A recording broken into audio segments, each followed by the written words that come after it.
Sir नमस्कार. नमस्कार. आता आपण गायीसाठी काय वापरताय? मिल्क चार्ज 1 वर्ष झालं. काय काय बदल झाले तुम्हाला? लय बदल झाले तुम्हाला. डॉक्टर गोट्या वेळेचा बंद झाला, फक्त गाय लावण्यासाठी डॉक्टर येतोय. बाकीचे केमिकल सर्व ते बंद केले सगळं. पहिले काय चारत होता? मिल्क चार्ज आता मिल्क चार्ज वापरताय. हा. हिला धुली काय तुम्ही?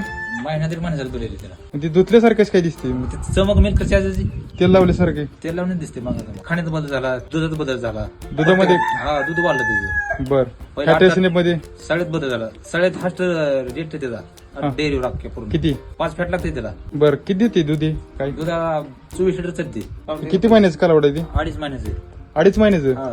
वाटतं का 2.5 महिने असल्यासारखं? बघा ना तुम्ही आता काय ते नक्की बघा तरी कसं आहे. एकदम ते गुटगुटीत आहे. असं जनरली आपण बघितलं कालावड तर कसं राहतं?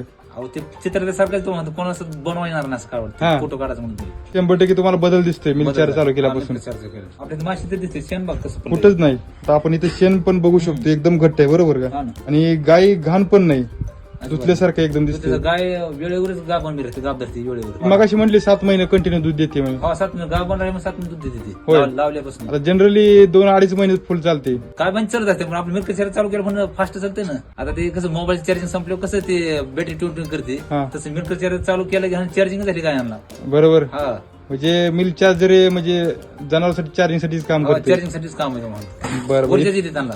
इतर शेतकऱ्यांना काय सांगाल तुम्ही? आणि इतर शेतकऱ्यांना प्रत्येकाने हे करायला पाहिजे. मिल्क चार्ज वापरलं पाहिजे. चार्ज वापरा पाहिजे. ओके, चाल ठीक आहे. धन्यवाद.